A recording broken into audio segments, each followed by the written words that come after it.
Today's Monday, June 22nd, 2020. Coming up on Roland Martin Unfiltered. Massive failure for Donald Trump at his rally in Tulsa. Yeah, he's upset. He's furious that only 6,200 people showed up. Guess what? Get ready. You'll be really furious when we fire you in November. Folks, lots of online ads targeting Donald Trump, especially from the Lincoln Project. We'll talk with John Weaver, one of the founders of the Lincoln Project Lincoln, will join us to talk about it. Donald Trump claims that the reason for the spike in COVID-19 numbers is too much testing. He even said at his rally, he told folks to slow them down. Dr. Ebony Hilton talks about that. Trust me, she's going to be on fire. Also, Demario Solomon Simmons will join us. He represents the last known survivor in the Tulsa massacre, the race riot in 1921. He'll join us. Plus, oh my God, Gary Chambers Jr. put Connie on blast at the Baton Rouge School Board meeting last week. He is here. He's gone viral, folks, and can't wait to talk about him. Plus, Reverend Dr. William Barber is here to sound the warning about the Kentucky primaries being held tomorrow. 95% of all statewide polls are closed. Also, NASCAR stands with Bubba Wallace when a noose is found in his garage. And black quarterback, Liberty University says, peace, I'm out. I'm tired of the racism here at my university. Take that, Jerry Falwell Jr. It's time to bring the funk. Roland Martin Unfiltered. Let's go. He's got it. Whatever the miss, he's on it. Whatever it is, he's got the scoop, the fact, the find. And when it breaks, he's right on time and it's rolling. Best believe he's knowing. Putting it down from sports to news to politics. With entertainment just for kicks, he's rolling. It's on go, roll, y'all. It's Roland Martin, rolling with Roland now. He's funk, he's fresh, he's real, the best, you know he's Roland Martin now.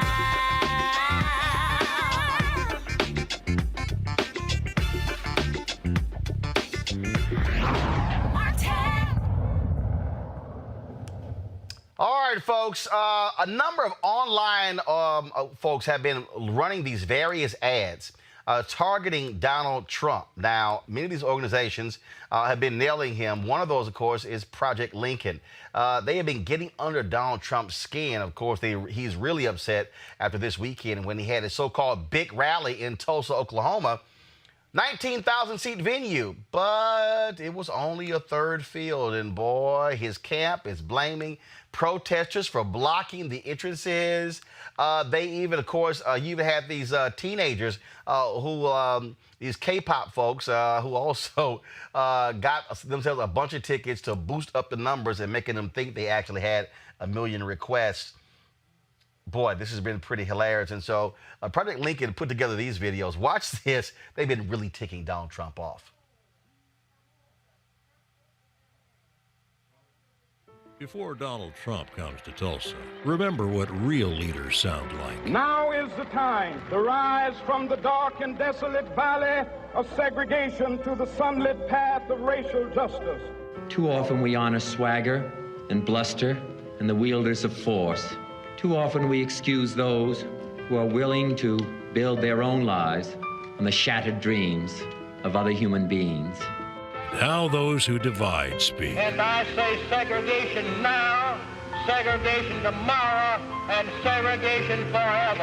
I agree that looters ought to be shot, yes. On sight? On sight. The Negro and white citizen of this state are against the breakdown of law and order. You have to dominate the streets. Please don't be too nice. Very fine people on both sides. When you hear leaders speak, you know who they are, who they represent, and what kind of America they'll create. The Lincoln Project is responsible for the content of this advertising. Hey, Donald, your campaign manager told you 1 million fans wanted to come to your first big rally. Turnout in Tulsa? A dud. You've probably heard this before, but it was smaller than we expected. It sure wasn't as big as you promised. Honestly, we're not surprised. We've seen that you're shaky, can't keep your polls up, and it's getting worse. You talk a big game. The event in Oklahoma is unbelievable. The crowds are unbelievable. They haven't seen anything like it. And can't deliver. Sad, weak, low energy. Just like your presidency. Just like you. The Lincoln Project is responsible for the content of this advertising.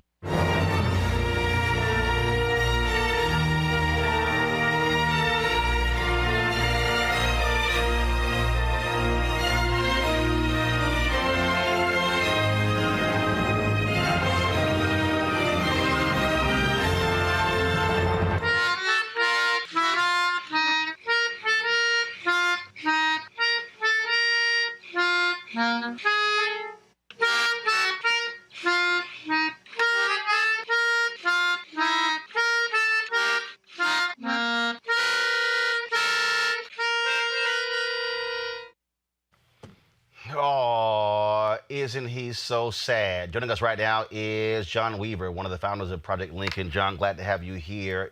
Project Lincoln, a group of longtime Republicans who have been embarrassed and ashamed at not just Donald Trump, but also the Republicans who allow him to do what he does. That's right. I mean, we're not just going after the president for all of his conduct and behavior that you chronicled so well, but he wouldn't be this powerful party in so many sectors had he suffocated himself. Hold tight 1 second, John. Hold on 1 second. We're having a slight issue with your audio. So, folks, if y'all could go ahead and get that resolved and then let me know when it's fixed. Okay? Do we have the audio fixed? All right, just let me know when you have the audio fixed, and then we'll get that taken care of. I want to introduce my panel, Dr. Avis Jones-DeWeaver. She's a political analyst. Mustafa Santiago Ali, former senior advisor to the Environmental Justice EPA. Also Eugene Craig, CEO of the Eugene Craig Organization, and also a member of Project Lincoln. So let me know when we have John's audio fixed. Eugene, I want to start with you before I go back to John once we have that fixed. I mean, this has been driving Donald Trump crazy. He literally spent a lot of time at his rally trying to beat back a couple of the ads that they've dropped because they've been just hammering him. They're in his head. Eugene, your mic is probably muted. You got to unmute your mic. Talk about the residual multiplier of going at Donald Trump the way you have to go at him. What's been missing from the Hold on, same thing. Hold tight 1 second. Same thing. Lots of feedback on your system. Guys, get Eugene fixed. I want to go back to John Weaver. John Weaver, so folks, please get the audio straight for our panelists. John, back to you. You're making your comments. Go ahead. No, I mean, we're going to go right at Donald Trump every day until actually January 20th, when Vice President Biden is sworn in as president. But much of the problem we're facing in this country is that we have a Republican Senate that has subjugated themselves to Donald Trump, and they have enabled him and his worst instincts. And generally, all you hear from them are crickets, quite frankly. It's shameful behavior, and we're going to prosecute the case against them just as well. And I mean, look, this is a significant piece here because obviously he despises never-Trumpers. But the reality is, John, there are a lot of Republicans who fell in line, who frankly have been drunk with power. And that's really what this has all been about. They'll complain privately about Donald Trump, but then go right ahead. I mean, even though John Bolton is running around with his book right now, I mean, the Donald Trump you see today, we knew in 2015. We knew in 2011 when he was a birther. But Bolton wanted to work for him. Look, I get Senator Mitt Romney all of a sudden trying to make the case and complaining about Trump. But Mitt Romney actually interviewed and wanted to be his Secretary of State. And so where I come from, if you know who a person is, you don't want to associate with them at all. Well, look, Roland, I was watching the SEC Nation the other day, and I forget who said this, but if someone tells you who they are, believe them. Don't try to convince yourself that that there's somebody else. And like you, I fought against Donald Trump since he first arrived on the political scene. And I knew he was a racist and a fraud and a jerk. And unfortunately, I think partly out of careerism and cowardice, the Republican Party rolled over for him. He only wanted to rent it. He treats the Republican Party like it's a rented car, and they still subjugate themselves to him. But from our viewpoint, because it is our party that has rolled out the carpet for him and allowed him to roam the countryside like a zombie from Night of the Living Dead, we have an obligation to fight back, and not just against him, but against the people who allowed this to happen. Well, especially when you look at Senator Lindsey Graham, who had all these things to say about Donald Trump when he was running, and now all of a sudden, oh, he's just fabulous and he's wonderful. And then you have, of course, Mitch McConnell. All he cares about are confirming judges, and he'll do whatever. And then what happened to the Freedom Caucus, the so-called, fiscal conservatives? They've said nothing about the exploding debt that has happened as well. I mean, what he has done is he has simply just snatched the guts out of all of these people who were so-called principled, including what I call these fake conservative evangelicals who support this guy. Well, as you and I both know, and I think we've talked about it before, much of the evangelical movement is based on race. And I'm probably going to get in trouble for saying that, but that is indeed the case. And he didn't just take their courage or their spine. With a lot of these Republican office holders, I think he holds their testicles in a jar on their desk. I mean, what are they afraid of? Being tweeted at? What are they going to tell their children and their grandchildren during this time period what they did? It's remarkably shameful, and we're obviously angry about it, but we're trying to be focused and bring about a message that can attract enough Republicans and disaffected Republicans and independents to make sure that we don't have a close election in the fall. And y'all have been putting out a number of these ads, and so the goal is to raise more money, and also you're also targeting these ads to run in battleground states. Democrats only need 4 seats, a net gain of 4 seats to take over the United States Senate. Is that also part of the plan? It is part of the plan. I mean, we're focused on an ever-growing number of U.S. Senate seats. Roland, we've run ads, I think, in 6 or 7. We're going to be involved in 3 or 4 more, and consistently in a handful. And remember, Trump became president because of 77,000 votes spread over 3 big states. But now we have a multiple number of states that he carried against Secretary Clinton that Vice President Biden either has a significant lead in or is tied in. And so, but we're also looking up and down the ballot. In Texas, the Democrats are only 5 or 6 seats away from taking over the Texas House. And look, if we get rid of Trump this cycle, we still have the Tom Cottons and the Josh Hawleys and the Ron DeSantis and the Greg Abbotts to deal with. So, there'll be future episodes of, Night of the Living Dead searching for crazy MAGA zombies. We're not dead. We're not going to be through. All right. Well, look, we certainly have, we look at those ads, have run a number of those, and it is good to see that there are Republicans who say, look, we're still Republicans, but we simply cannot stand and support this disgraceful person sitting in the Oval Office. Yeah, that's right, Roland. And look, there's a need for a center-right party in this country, but the first thing we got to do is burn the one down to the ground that doesn't care about the Constitution, the rule of law, or treating every American with the respect and love that each person in this country deserves. And until that happens, we're going to continue to fight. All right. John Weaver, Project Lincoln, we appreciate it. Thanks a lot. All right, gig 'em. Gig 'em. Let's go to Eugene Craig, who is, of course, a part of this. Eugene Craig, people should not underestimate this organization. Again, the ads that they're putting out can have an impact when it comes to appealing to those Republicans disaffected with Trump, but also independents.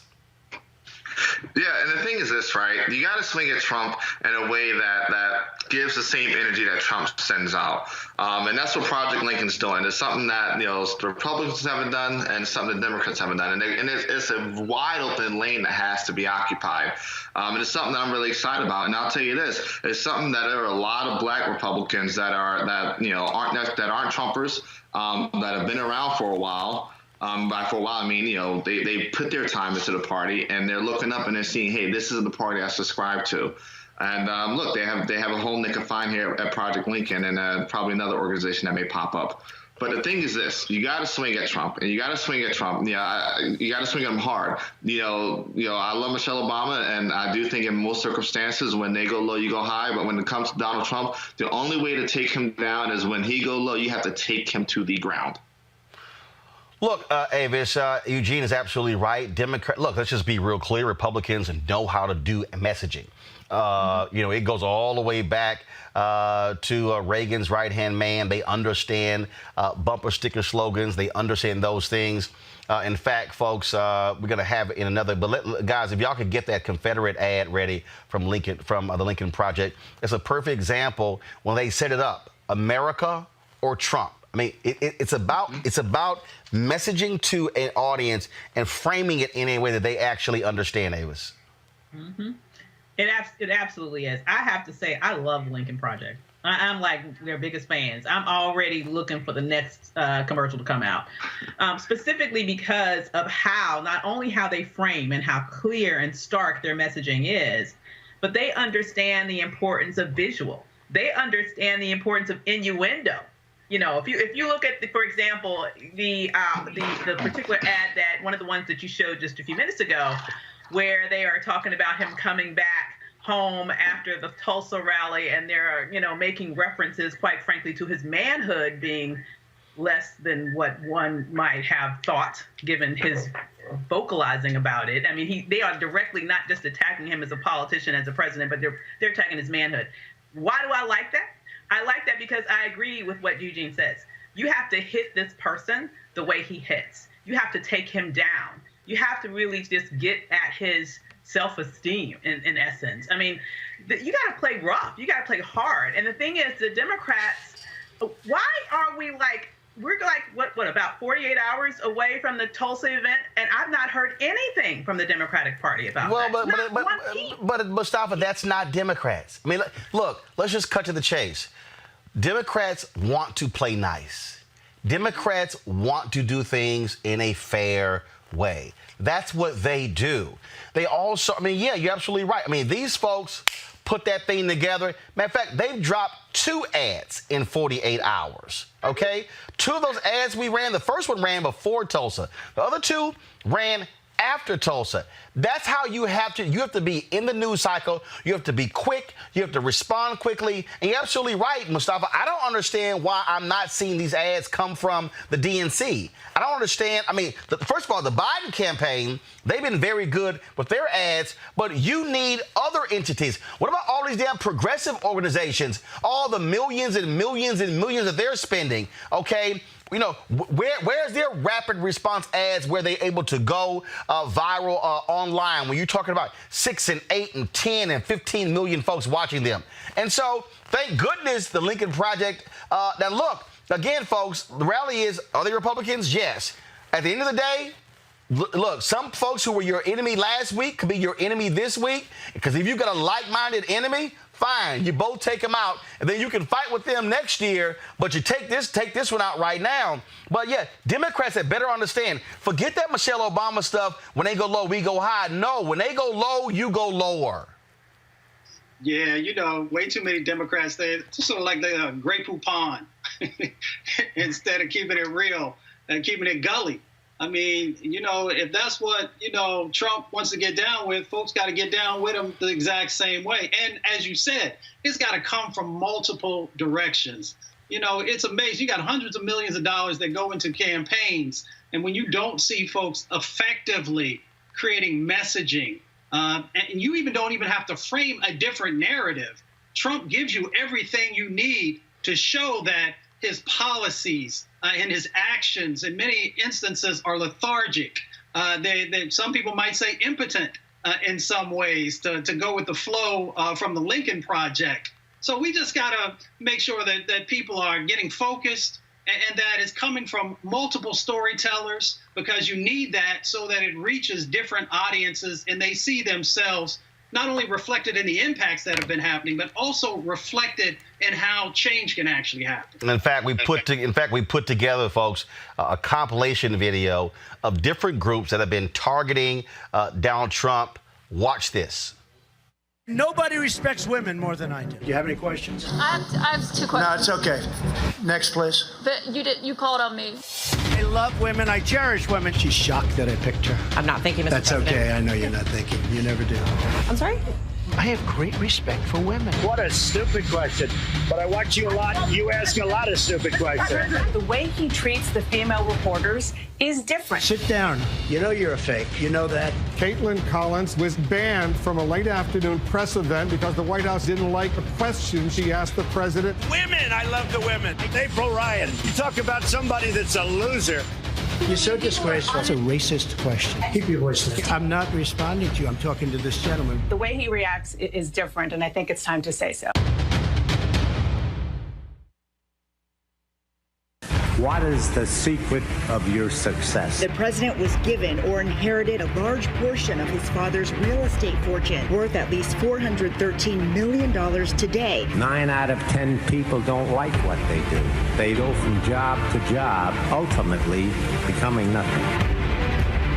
You'll absolutely love Trump steaks. The 3 Atlantic City casinos filed for Chapter 11 bankruptcy protection. 2 years after it opened, the company was history. It never made a profit. Trump University was fraudulent. His family's charity accused of misusing funds.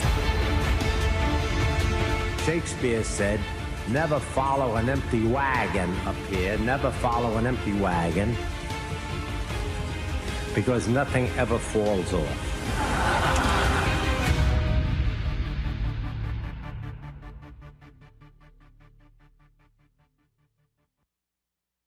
Donald Trump is playing pretend again, saying he's the one to take on China. They can't wait. They know who Donald Trump is. Weak, corrupt, ridiculed. China beats him every time. No matter what he says, China's got his number. Trump even begged Chinese leader Xi to help him win re-election, like a dog. Trade negotiations? China won. Trump's tariffs, they laughed as Trump hit American families with higher taxes. Trump's trade war, farms and small businesses went bankrupt. China's military, expanding without American leadership in the region. President Xi, Trump rolls over for China's president every time. Is it Ivanka's secret deals in China? Is it the $250 million debt Trump owed the Bank of China? It doesn't matter, because when it comes to Trump, China can't lose. The Lincoln Project is responsible for the content of this advertising. Now, the general says, "Sir, we can now leave the stage." I say, "Great, General, let's go. I'll follow you." And he goes like this, "Right here, sir." I said, "General, there's no way I can make it down that ramp without falling on my ass, General." So I said, "Is there like something else around?" "Sir, the ramp is ready to go." So now I have a choice. I can stay up there for another couple of hours and wait till I'm rescued. Or I can go down this really steep, really, it's an ice skating rink. It's brutal. So I said, "General, get ready, because I may grab you so fast." Now he's standing there, big, strong guy, and he's got these shoes, but they're loaded with rubber on the bottom. Because the first thing I did, I looked at his shoes. Then I looked at mine. Very, very slippery. So I end up saying, "Okay, General, let's go. I will only grab you if I need you." And the stage was higher than this one. And the ramp was probably 10 yards long. This was a steel ramp. It had no handrail. It was like an ice skating rink. Ladies and gentlemen, the Vice President of the United States.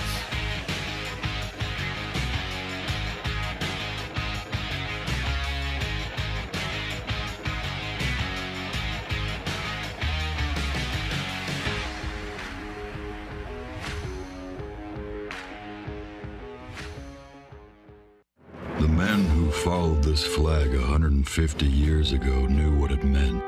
Treason against their country. The death of the United States. America defeated the men who followed that flag. Those with honor surrendered and cast it aside forever.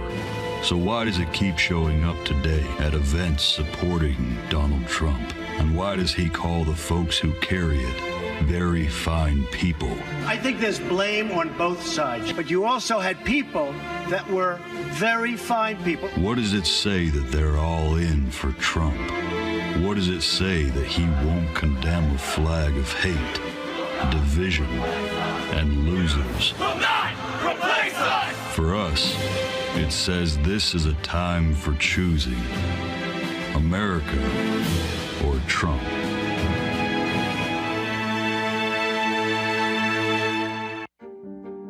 Is this who we are? Is this who we want to be? Is this what we want to pass on to our children and our grandchildren? Fear, anger, finger pointing? Or do we want to be the America we know we can be? The America we know in our hearts we could be and should be. You know, I've said from the outset of this election that we're in the battle for the soul of this nation. American history isn't a fairy tale with a guaranteed happy ending. The battle for the soul of this nation has been a constant push and pull for more than 240 years. In some of our darkest moments of despair, we've made some of our greatest progress. We stand together, finally as one America, we'll rise stronger than we were before. I'm Joe Biden, and I approve this message. Again, you might say those are petty ads, Eugene, but this is what you got to do to Trump. You got to sit here and you got to be petty with him because he's petty. How the earlier season of Game of Thrones was. Anybody can get it at any time for anything. That's how Trump operates, and that's how you have to operate with him. You can't, I said, we said it back during the election cycle. You cannot, the issue with everybody that ran against Trump, Republican and Democrat, is that they were trying to be presidential while he was trying to be a street fighter. The only way you can do with a street fighter is by being a street fighter. Sometimes you got to knock him the hell out. And that's what you got to do with Trump. You got to stab him up. You got to cut him up. You got to shank him up. And that's the only way you'll beat him. This election is going to be won on the margins. And that's what black folk and non-black voters. It's going to be one of the margins. And ads like this is how you increase that margin. It's how you lock in voters early. It's how you make sure black men don't, decide that, 10, 15% of them don't decide that they want to go and vote for Trump because they're reminded, hey, this guy is not just a closet racist, an overt racist. And not only that, of course, viral videos are critically important. Over the weekend, a 3-minute video of activist in Gary Chambers out of Baton Rouge, Louisiana, went viral. Millions of people saw him snap it on Connie. Watch this.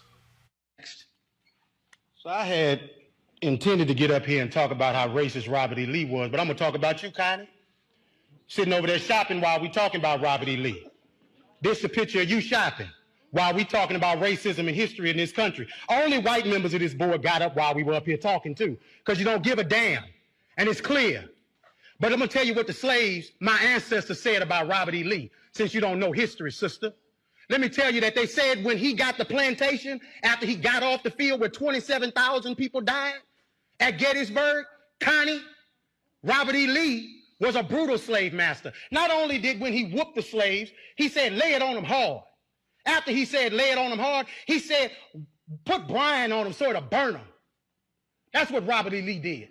And you set your arrogant self in here and sit on there shopping while the pain and the hurt of the people of this community is on display because you don't give a damn and you should resign. You should have resigned 2 years ago when you choked a white man in his house. You should have resigned 2 weeks ago when you got on TV and said foolishness. And you should walk out of here and resign and never come back because you are the example of racism in this community. You are horrible. Now to the rest of the board. You have an obligation to the people of this community. And 81% of them are black. And do you need a Klan rally outside, Mr. Godet, before you end it? Because holding it up means that you put that building in jeopardy. You do, sir. Because all over the country, they're burning stuff down. And black folks in this city have stood with protesters. I ain't seen you elected officials out there with them, making sure that nothing goes south in Baton Rouge. It's been folks in this community who give a damn, not just when it's comfortable, but every time. And 4 years ago, we came down here. Mr. Drake, they say you're a good man. Be a good man. Black folks say you're a good man. White folks say you're a good man. Your legacy is attached to tonight, brother. Your legacy.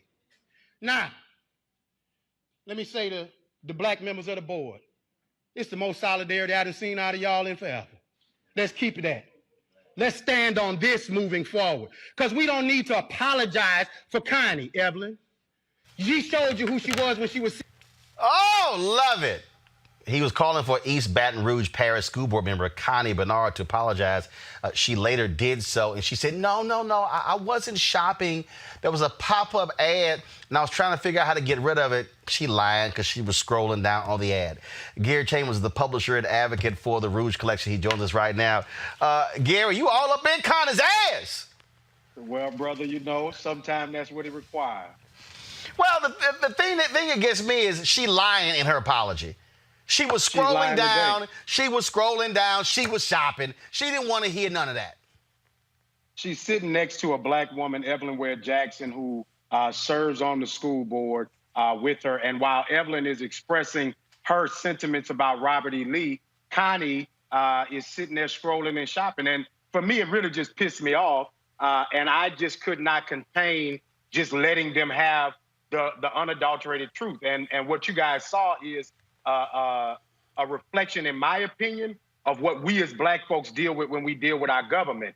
That here black folks show up pleading our case about why we should do something to change something that is clearly systemic and structural. And we got a school board member who's just sitting there saying, the hell with what y'all doing. I'm going to just go shopping while y'all are pleading your hearts out to us, the government.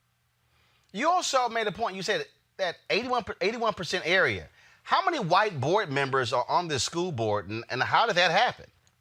So let's talk about that in a real way. So Baton Rouge first of all, we had the longest standing desegregation case in the country. That's number one. And the school district encountered white flight like never before in the 50s, 60s, 70s, whenever desegregation began to happen.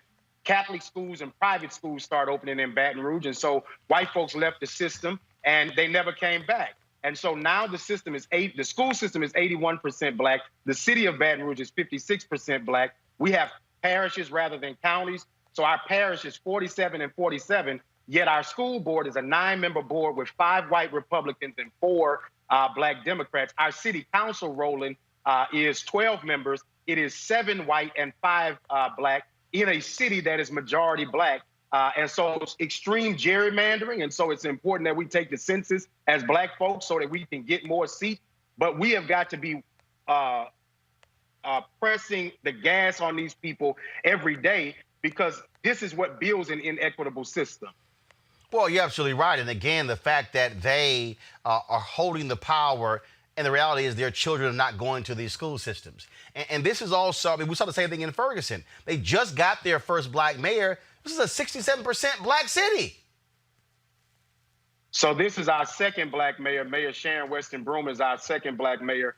But we have watched inequities, whether it is DBEs, disadvantaged business enterprises. I started advocacy about 5 years ago as a small business owner. I was watching how white-owned companies were getting 98 and 97% of the contracts in the city of Baton Rouge. And the Baton Rouge Area Chamber was in support of Baton Rouge being a thriving and growing place, and the chamber still being silent about Connie Bernard resigning. And that breeds a culture of division. It breeds a culture of inequity and a lack of progress. And if we are not, as you say, on their ass, right, then we will continue to have a foot up ours until we demand that they do something different. And it's about the money. That at the bottom line, it's about the money. I keep telling people when Maynard Jackson, when he ran for mayor of Atlanta, African Americans were getting 0.0012% of all city contracts. And then the other day I saw some Republican tweeted, "Oh, look at all of these black mayors you've had in Atlanta." I said, don't get confused. White folks in Atlanta still want to be able to control the money. And the only reason they have not been able to keep controlling the money because those black mayors used the power of that airport and said, nope, we're going to ensure we open these doors. And that's what this boils down to is. That is, they say, look, we might lose the demographic numbers, but if we control the money, we control the city, the school board, the state, the nation. And so, Roland, I did a video about a week ago where I was talking about I don't believe that there are black meccas. I know that folks have advocated that Atlanta's a black mecca and D.C. was a black mecca at one point, because at the end of the day, those cities are municipalities that are still checked by their state government. And so a state like Louisiana, which is 34% black, a city like Baton Rouge, which is 56% black, when you look at a majority black city that still has a majority white council, or when you look at Atlanta, where voter suppression is still in operation because Kemp, the governor, was the Secretary of State, suppressed the vote, and then when he's governor, we've got black folks standing in line like that. As long as the checks and balances are above us and they have the power of the state legislature, we are still in a battle. And so we've got to be deliberate about all politics being local and not just voting in this presidential election where Donald Trump, Agent Orange, is doing his thing. We've got to focus in on the people where that federal money and that state money comes down to the local level. Yep. Our school board in Baton Rouge is a $425 million budget. Our city of Baton Rouge is a $900 million budget. The state of Louisiana is a $27 billion budget. And when you talk about those resources and 95% of those monies going to white businesses, well, that explains why black folks don't have the same level of income as white families, because the companies that we own do not get fed into by our tax dollars.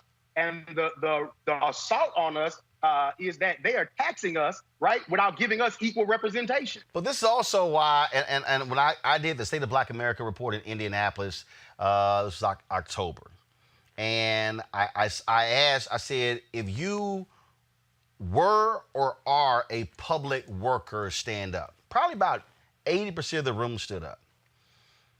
And I tried to walk them through this thing. And I said, do y'all understand who actually controls Wall Street? And people looked at me like I was crazy. I said, this is who controls Wall Street, pension funds. Yes, sir. I said, pension funds are the ones who give billions of dollars to hedge funds. And I was on a call the other day on this, there's this exclusive app called Clubhouse, and a whole bunch of venture capitalists on there. And somebody asked me the question, they said, how do we change the VC world? I said, see, you focus on the wrong thing. You can't change the VC world unless you change the pension world. I said, because see, and then I said, where does the money come from in the pension world? It comes from the public workers. So really what has to happen, Gary, we've got to get these black folks who are public workers, who are retired teachers and police officers and firefighters and secretaries and janitors to say, you need to be mobilizing, saying, we're tired of all these white folks controlling the pension funds. We need to see black lawyers, black bondholders. I said, all of us, I said, if that level of people rise up, then you change the pension boards, then you change the Wall Street, then you change the venture capitalists. I said, it comes down to the money. Yes, sir. And it starts at the grassroots level is what you're talking about. It starts at the local level because that's where we have the rubber meets the road. And if we stand up and use our power, we can effectuate change all over this country. I think we see it happening. I think that there is, I would say it like this, Roland. We don't all wake up at the same time in the morning, and all black folks don't become woke at the same time. But I do believe that the things that are happening in this country are waking some of us up. Our young people that are showing up in the streets protesting consistently and agitating against the police. Well, the longer that a police officer stays on the clock, I know you may think he's getting paid overtime. but he can't go home to his family and sleep. And in a COVID environment where cities' budgets are stretched, you're going to stretch that city's budget even further. And so we've got to be deliberate in every area. And what your suggestion is, well, those that have retirement plans and pension funds, you do your part at your level. Maybe your level isn't getting in the streets, but it's getting on the phone with your public officials and saying enough is enough. Absolutely, absolutely. And now, first of all, you got to be shocked at how this thing has spread. I mean, I saw entertainers and others. I mean, look, Morning Joe reached out to you, all the rest of these people. And see, here's my whole deal. I'm glad those folks are posting those videos. But the reality is, I need them posting that kind of stuff every day, using their influence, and for the Morning Joes of the world to be calling folk like you on a regular basis versus having the Donnie Deutsches of the world saying the same bullshit he normally trickles out all the time. No, have real people who are on the ground speak. See, I ain't got a problem. The show is called Unfiltered. I appreciate it, brother. You know, and I quoted Pimp C this morning on Morning Joe because, you know, we out here, they rapping about it and we out here paying the price. And everyday advocates all over the country are doing their part on the local level. And so when I saw the shout out from LeBron James, man, I had to go and check it out and find out was it real for myself. Somebody sent me the screenshot. I was like, this can't be real, because folks like me on the local level, we don't get to have these types of conversations. Right. We're fighting this fight every day. And so if I could, I would just say to LeBron, to Miss Ava DuVernay, to all of those people, call me and let's have a conversation about how we mobilize your resources and your influence on a local level all over the country.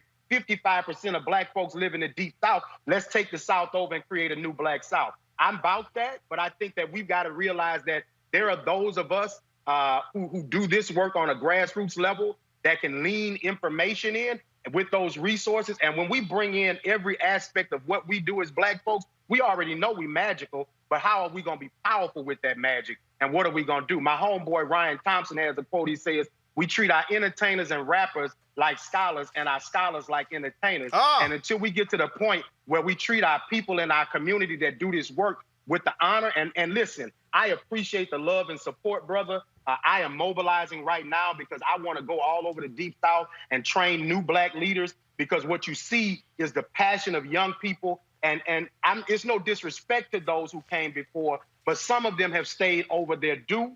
And I'm 34, Roland. I'm not going to be 70 fighting these same battles. And I'm going to have that same tenacity. But we got to pass this knowledge down, because there's brothers like Cleve Dunn and Edmund Jordan in Baton Rouge who shared knowledge with me when I was 29 years old and said, hey, brother, you got this media platform, but you ain't doing nothing with it. Lean in for your people, right? And so I've been doing this for the last 5 years, but we can turn this up. The beauty of this moment is, I think, like I said, we don't all wake up at the same time, but I do think that alarm clock is going off, brother. Well, I'll say this here. First of all, I saw Ava's tweet where she said, man, who is this brother? And then I went to your Twitter feed and I saw you were following me, and your email was on there, and I sent her your email. Wow, I appreciate that, brother. And so I met you at Essence a few years ago, and I'm definitely going to drop that picture. I know you meet a lot of people, but I've been a fan for years, brother, because you've been speaking truth to power in a way that many people don't appreciate. And for folks like me on the local level who need Black folks to tell our stories, Black man, I appreciate you and I love you to the moon for what you do. And I know that the reason you're not on CNN is because you are unapologetically Black. And we as Black folk got to say, Roland Martin is important to our culture. Roland Martin is important to our people. And we got to stand up with this Black man, because he's putting our platform out there where we can tell it without having to be sugarcoated. Roland, I put my Connie, go home Connie shirt on because I was coming on here with you, because she got to go, baby.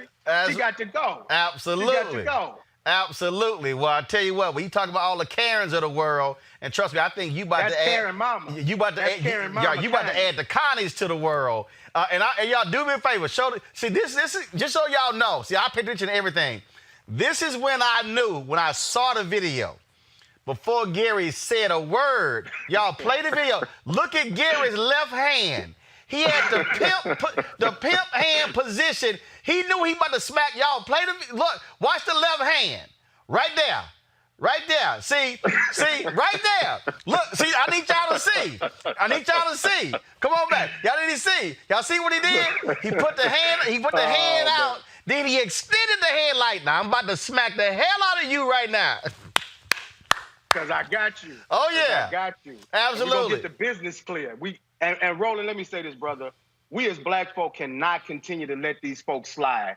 We are voters. We are taxpayers. Every time you go to the store and spend $1, the government is taking some of your money. Your check, the government is taking some of your money. Your property, the government is taking your money. Even if you are a renter, when you pay your taxes, the people who pay the property taxes, take your rent money to pay those property taxes. So I'd be damned if we ought to be quiet and we ought to stand in their face and agitate them. Roland, there were young black protesters in Baton Rouge that took a protest to the district attorney's house because he ain't doing nothing about the injustices. And I want to talk to you at another time about the Baton Rouge 3 because Trump's DOJ is attempting to overcharge 3 young black people who committed simple arson, and now they're being charged with, what is it called? Interference with interstate commerce by Brandon Freeman, the U.S. Attorney for the Middle District of Louisiana. Okay. Well, I just had to get that in there fine. because it's important because they are attempting to overcharge these people. Well, we'll certainly have you back on, talk about that. And one of the reasons we created this platform, because there are a lot of activists like you who don't get called on national television unless a video picks up millions of followers. And so we've had many folks like you on for that very reason, to be able to bring light to sort of some of these issues. So we certainly will have you back, Gary Chambers. Thanks a lot. Thank you, brother. I appreciate you. Do good and seek justice. Yes, sir. Thanks a bunch. All right, folks. Look, what you just heard is why this platform matters, and that's why we need you to support what we do. Folks, I came in today, and these, of course, these are actually envelopes of people have actually mailed in money orders to be members of our Bring the Funk fan club. We've got Raymond and Veronica Short Jr. Sent me, they contributed. They said, thank you for your determination, educational, and professional preparation, which caused you to create the Roland Martin Unfiltered program. I enjoy the guests and his or her diverse perspective. And as a Howard University alumni, I love to listen to Dr. Carr. And then, so they wrote that. Then we said, thank you for your platform and your program, Shirley Williams. And Gabrielle Williams, originally from Nacogdoches, Texas. We had, of course, right here, Noni Harrison. Your daily digital show is a service that is unsurpassed. I am truly a fan and have been for years. Please accept the cashier's check as an enormous thank you. Your light shines bright. God bless you. Another letter here. This is from Bonita Briggs. I love your show and all that you are doing to keep us informed and educated on the happenings of our time. I wish I could afford to donate more, but this is the best I can do at this time. And Bonita, we appreciate no matter what size the donation is. Also, I just want to read just a couple of more. I'm so happy you are back on the air. Thank you for there was no name on that one. This is from Marvin Bryant, who wrote, thank you for your knowledge of history information. Keep us with the facts via receipts and doing so with a great sense of humor. And so, folks, if you want to join our Bring the Funk fan club, do understand every dollar you give goes to support this show. Pull it up, please. You can give via Cash App, $RM Unfiltered. Come on, folks, let's go. Y'all, I was doing this. Y'all should have been ready. Let's go. Pull it up. Cash App. Thank you very much. Cash App, $RM Unfiltered. PayPal is paypal.me/R Martin Unfiltered. Venmo is venmo.com/RM Unfiltered. Of course, if you also want to send a cashier's check, you can do so. New Vision Media, Inc., 1625 K Street Northwest, Suite 400, Washington, D.C., 2006. Please make it out to New Vision Media so we can deposit it properly. I've got so many other letters. I'll read some of those later this week as well. I want to go back to my panel real quick here. What you just heard there, Mustafa, what Gary laid out is exactly what the fundamental issue is. We must be in a position to challenge authority, and what he did to Connie and calling out those black board members and those white board members, that needs to be more of that. And I keep telling people, I keep saying to, look, you in Alpha, I am as well, brothers in black and gold, people in crimson and cream, people in pink and green and all these colors, people who are not Greek, 100 black men, ladies of distinction. We should be just hitting these school board meetings and city council meetings and county commissioners meetings so they can feel our power and our presence. Yeah, no, I appreciate Gary. He was pulling receipts on people left and right. And that is definitely a part of the process to hold people accountable and let folks know, what time it really is. But the other part of it is us, as you said, getting engaged. We should be running the school boards. We should be making sure that we are running candidates for the school boards. We should be also making sure that we're preparing people to be the next judges and supporting those judges who actually, care about what's happening inside of our communities. There should be no sheriffs. There should be, no police chiefs coming into the mix that have not been vetted by our communities. We know the impacts when we are not doing that. So why don't we flip the script and make sure that before people get these jobs, that we are fully engaged in the process, letting people know that we were going to hold them accountable, but also what we are expecting from them. Lots of times when we don't let people know what our expectations are, they think they can play with us. Avis, at the end of the day, again, mobilization, challenging authority where we are and using our power is critical. Absolutely it is. And I was so proud to see him take Connie and then entire school board to task. And, as you mentioned, this is exactly what we need to be doing all across the country. And I love the fact that, he was fully in his power as he was doing so. And we're already seeing what's happening as a result. I mean, she's having to come back and lie about the apology. But the bottom line is the specific issue that he was talking about. I can guarantee you that the name of that high school is going to change. I can guarantee you it's going to happen. And that's what it takes. It takes people who are willing to stand up, speak truth to power, and let the chips fall where they may and fight for what they want. And that's really what's required to create change all around this country at every level of government, from the grassroots right on up to the top. Look, folks, this impacts everything that we do, including COVID-19. As of today, there are 2.2 million cases of COVID-19 in the United States. 27,000 of those cases are new. 119,923 people have died from the disease. 308 of those deaths are new. Now, of course, among the many ignorant remarks made by Donald Trump at his rally on Saturday, watch this one. Here's the bad part. When you do testing to that extent, you're going to find more people. You're going to find more cases. So I said to my people, slow the testing down, please. They test and they test. We got tests. If people don't know what's going on, we got tests. We got to know.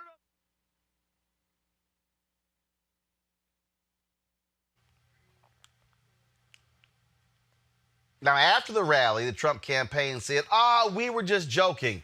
Eugene, who the hell jokes about something that has killed nearly 120,000 Americans? That's not a joking matter. And this is coming from the alleged most pro-life president ever, right? The one that now can account for 122,000 deaths, which very well may go up to 200,000 deaths by the time the election rolls around here. You don't joke about something like that, and then you also don't lie about it. President Trump and Vice President Pence were asking the governors to go out and lie and say, oh, the issue is that we're doing more testing, so the rates are going up. But that doesn't account for the hospitalization rates or the death rates. And so the thing is this. When Donald Trump asks Black America, what do you have to lose? It's literally your life. Literally, when it comes to COVID, when it comes to the racial tension in the country right now, it's literally your life. Our community is more susceptible to it and has a disproportionate death rate. And look, and the thing is this, it could have been preventable. They could have came out in March and in February, March said, hey, everybody mask up. They could have in February, March, started deploying tests and figuring out, where to procure them and get them out there to help save lives. But what this president did was he discounted the virus, tried to racialize it. And then on top of that, delayed his response to it. And now we're seeing 122,000 deaths. And he thinks it's okay to get up at a rally and joke about it and joke about the slowing down because that's what he thinks helps him politically. I mean, that should be a call to arms for every single person to make sure they vote in November. Dr. Ebony Jade Hilton, she is Associate Professor of Anesthesiology and Critical Care Medicine at the University of Virginia and Medical Director of Good Stock Consulting, LLC. We also saw we also saw over the weekend where D.L. Hughley announced that he also has COVID-19. We're trying to get Ebony's audio fixed. Folks, let me know when we actually have her audio. And for the people out there, look, I get people are running around and they are wanting to go to bars, and then wanting to go to pools, and they want to go out and do all these sort of things. But folks need to understand that this thing is real. DL was performing over the weekend. He collapsed on stage. They initially said dehydration. This is a video that he put out this weekend. Hey, it's me, D.L. Hughley. I'm just being released from St. Thomas Hospital in Nashville. I want to thank them for taking such good care of me. I want to thank you all for your well wishes and your prayers, and you comedians who called and said such evil things when I was scared to death. Thank you too. I really appreciate it. Thank you, everybody, for your prayers and well wishes. When I came, I was being treated for extreme exhaustion and dehydration, which I was very dehydrated. But it turns out they ran a battery of tests, and I also tested positive for COVID-19, which blew me away. I was what they call asymptomatic. I didn't have any symptoms that, other classic symptoms. I didn't have flu-like symptoms. I didn't have shortness of breath. I didn't have difficulty breathing. I didn't have a cough. I didn't have a low-grade fever. I still don't have a fever. I didn't have a loss of smell or taste. Apparently, I just lost consciousness. So, in addition to all the other stuff you have to look out for, if your ass pass out in the middle of a show on stage, you probably need to get tested. So, I am going back to my hotel room to quarantine for 14 days. And, well, thank you for your prayers and your well wishes. And a few more of them wouldn't hurt. So hopefully I won't develop symptoms. Maybe this is as bad as it gets and I'll just pass out over and over again, or not. But thank you. I appreciate your thoughts and your prayers, and they did not go unnoticed or unfelt. Thank you. So I said to my people, slow the testing down, please. The government's initial response to the pandemic has cost American lives. Trump himself ignored warnings about the virus, making the U.S. slow to react. Dr. Anthony Fauci admits government inaction may have cost American lives. If we would have done more sooner, more people would have lived. Started mitigation earlier, you could have saved lives. There was a lot of pushback about shutting things down back then. So I said to my people, slow the testing down, please. Dr. Ebony Hilton, that surely has to piss you off that this man stood there and then came back and said, oh, no, I was joking. Right. I mean, it's absolutely insane. And even when he says, this whole slow the testing down, yes, we perform 28 million tests in the United States, but that all depends on how many people you actually have living in your country. So we have 320 million people living in the United States. So we compare that to how we rank worldwide. We rank 26 as far as how many tests we've tested per million people. So you can't clap for yourself if you're 26 in the world. Well, again, but not only that, the reality is he has previously said on numerous occasions that, we keep having these numbers showing an increase because we keep testing. That's the point of testing. Okay, D.L. Hughley now knows he's walking around with COVID-19. Right. That's why you test. Right, exactly. And like I said, on Twitter, I wish D.L. Hughley the absolute best. And I also wish that everyone in the audience to go get tested for COVID-19 now. They also need to self-isolate.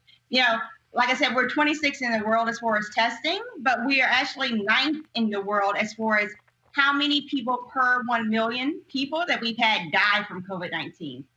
We're number 1 in the world for total number of cases of COVID-19 and total number of deaths for COVID-19.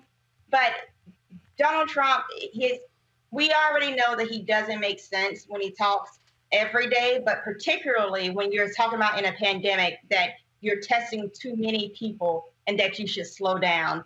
I think the example he gave was that a 10-year-old had the sniffles, that they don't need to get tested. And I'm like, you're talking about a 10-year-old kid.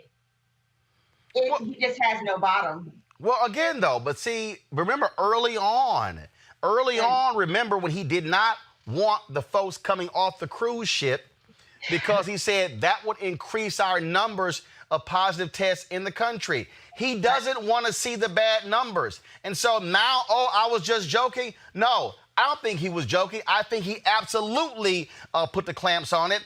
That's why we barely seen Dr. Birx. That's why we barely seen Dr. Fauci. That's why you don't have daily reports going on. That's why Mike Pence is out there downplaying what's going on. And what's happening? Why am I weighing Houston strong? Because my people in Houston and my folks in my native city, all of a sudden, hospitals in Houston are telling doctors, discharge as many people as possible to free those beds up. The governor of Texas, all of a sudden, the guy who wants to open everything up, now says he's alarmed by the number increases. It's because of idiots like you, Greg Abbott, were so insistent on ignoring people like Mayor Sylvester Turner of Houston, ignoring the mayor of Dallas, and county judges who were saying, slow this down, we're not ready. And now all of a sudden, numbers are going up. Mm-hmm. And Texas is not going to be alone because, in America, we like to stick together. We're united. So they're going to be united with Florida. They're going to be united with Arizona. They're going to be united with South Carolina. All those states have at least 300 to 600% increase in their number of cases since opening up their economy. And so we talk about this time and time again. You can't open up an economy against a virus of which you have no strategy, because biology will always win against economy. It does not care if you make a dollar or not. And so until we have testing, tracing, and treatment in place, we're going to be in this constant battle of, did we open too soon? And now what do we do? And so we're seeing in Miami, they're already talking about having to close back down. In Houston, they're going to have to start closing back down. This is not going to be a unique situation. People are going to die in droves because we're just not ready. This is an interview today with Joe St. George of Scripps Television at the White House, where he specifically asked Trump. Now, remember, he made the comment on Saturday. His aides came back and said, oh, no, he was joking. They went out on national television.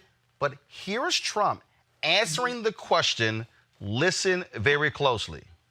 On Saturday night, you said that you told your staff to slow the testing down to improve the numbers. Does that mean someone watching this right now on their local news is not going to get a test because you asked your staff? We do more testing than any country in the world by far, 25 million tests. Other countries do 1 million.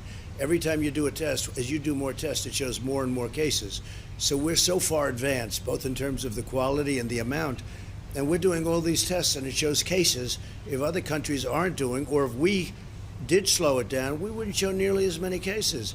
You're showing people that are asymptomatic. You're showing people that have very little problem. You're showing young people that don't have a problem. But we're doing so much testing, 25 million tests. Nobody thought that was possible. But did you ask to slow it down?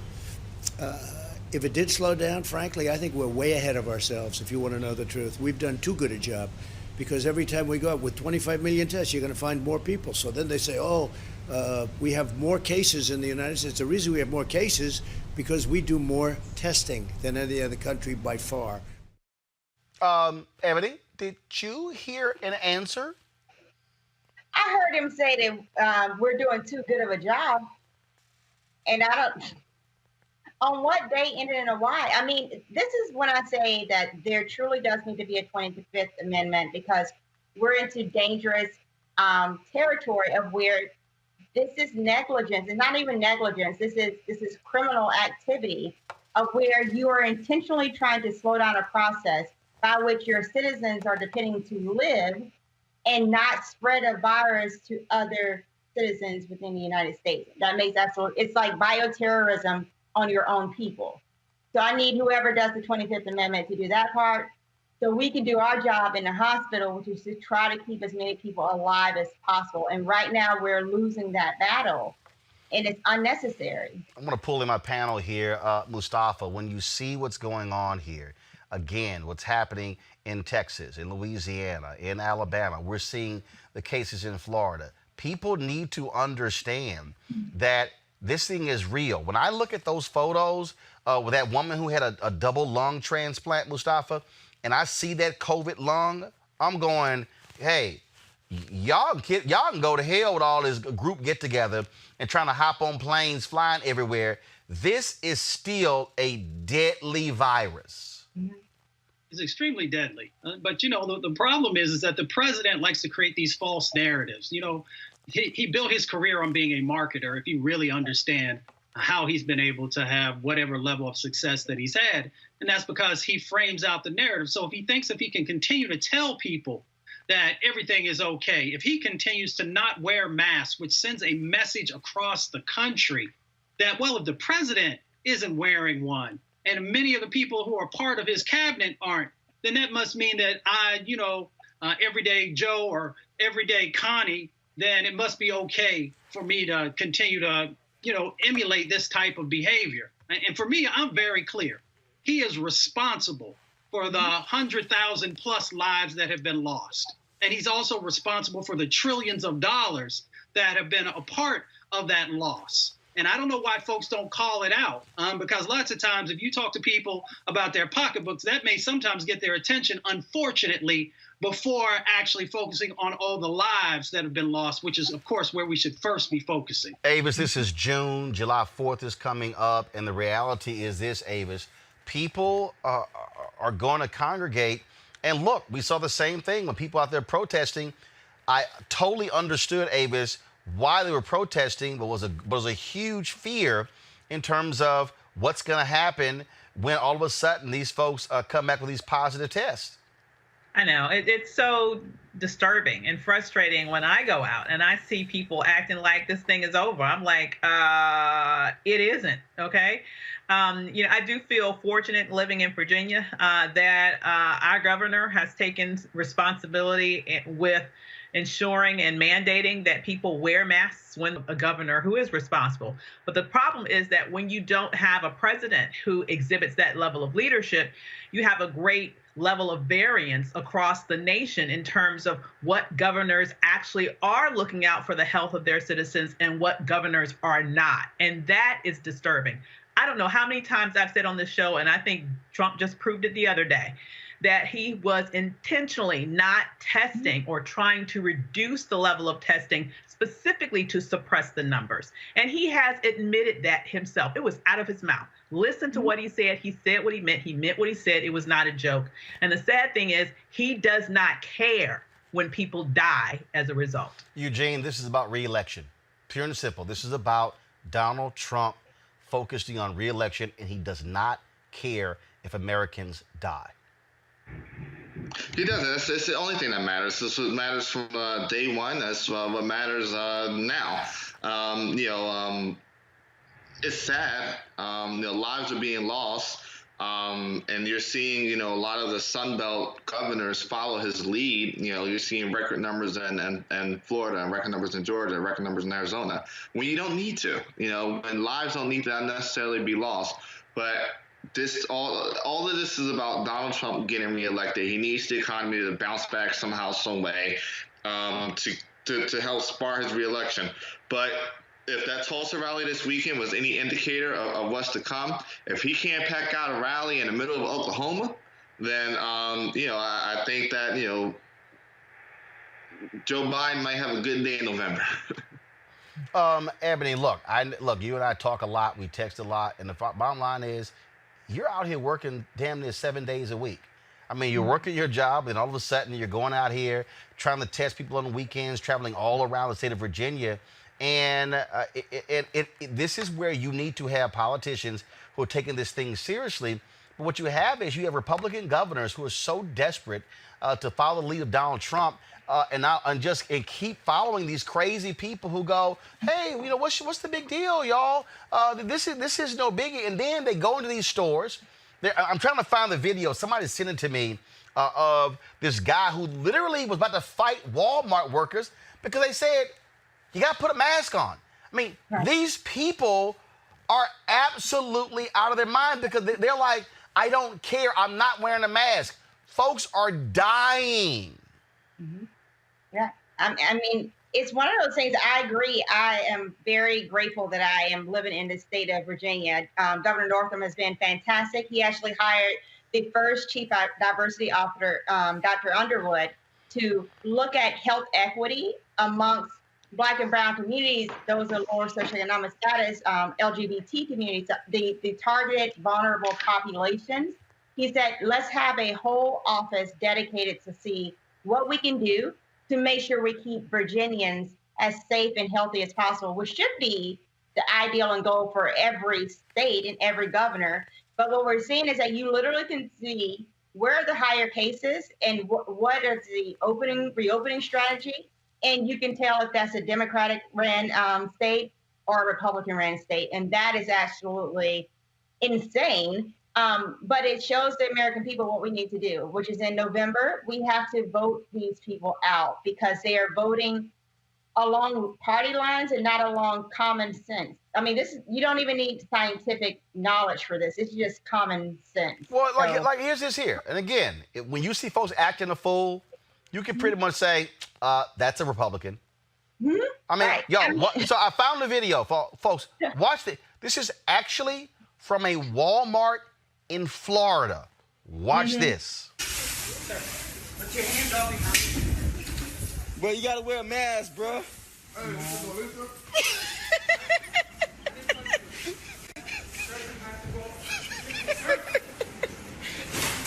Bro, these folks is tripping, bro. Hey, sir, everybody got on masks, man. Everybody got on masks, man. You want a mask, man? I got some. Bro, this is too funny, bro. Poor thing, man. Look, he got a look at it, bro. Bro, the man doing his job, bro. Just get a mask. 5 times right there, Ebony. That guy assaulted the Walmart worker, and the guy's like, dude, you got to put a mask on. And the insane thing is he looks high risk just by looking at him.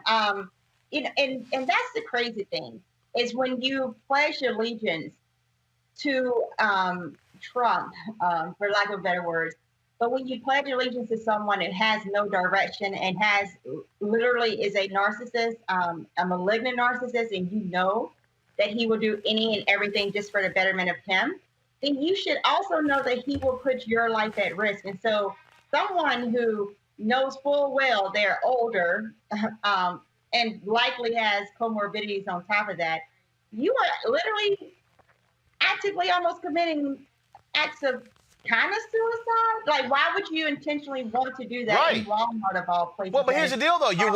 First of all, you saw that video. He's walking in, Ebony, and that's the food section. Dude, you could be breathing on food there. And in fact, this was the video from last week, from 4 days ago in Brooklyn, New York. Again, where you had one of these crazy-ass people. And the reason I'm playing these people is because, look, after the George Floyd case, we were so focused on that. The reality is, every day we're going to keep doing these COVID-19 updates because we are being most impacted. People are still testing positive. They're still dying. Although, because cable news is not focusing on it as much as they were, it's still happening. Watch this, y'all. This was in Brooklyn, New York. This is the problem. No mask, no service. You need to go. Black Lives Matter. No, you would never take this out. You need to take this out. You need to take this out. Yeah. No. Yes. This is her establishment. This is her workplace. Stop. Stop. So it's a protest. It's a protest. It's not a protest. It's a protest. I'm making a protest. I'm making a protest. Yes. Yes, I'm making a protest. All lives matter. All lives matter. All lives matter. All lives matter. Shut up and just Wait, you guys are allowed to make the protest. I'm not allowed to make Here's a guy, Mustafa. You take the Black Lives Matter sign down. And she says, no mask, no service. Now I'm trying to figure out, don't you see signs that say no shoes, no shirt, no service? Mm-hmm. What's the difference? I mean, I agree with you. I mean, we could really simplify this. Whether on the federal level, the president, if he was serious about protecting people's lives, could work with Congress, can work with governors and others and say, we're going to have a national set of requirements. And one of those requirements is that you have to wear a mask. It's not that difficult.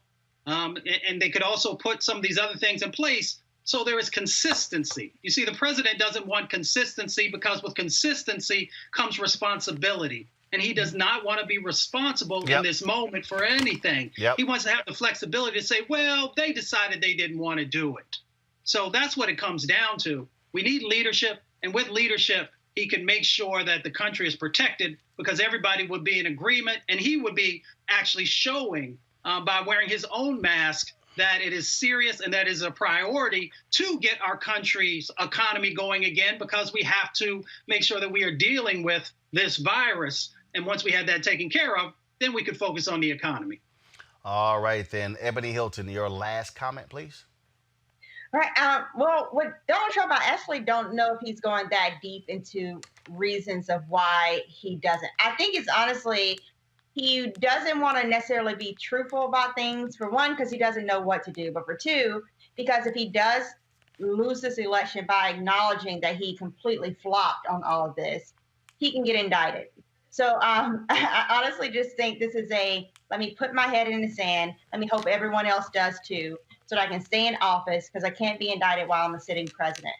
But that's why we people have to be focused to say, in November, I don't care who is on a ticket and what we have to do.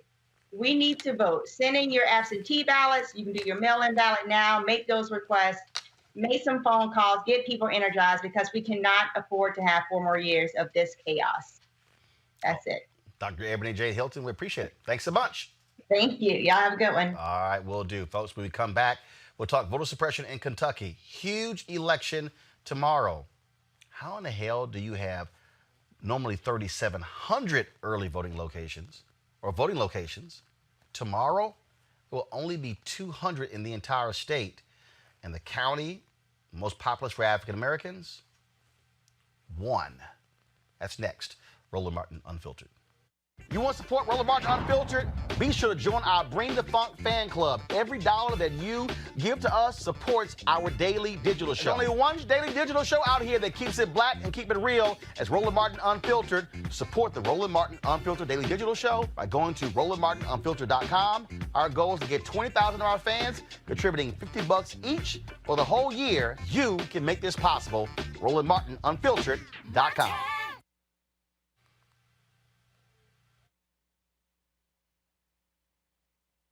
All right, guys, what's up with the video, please?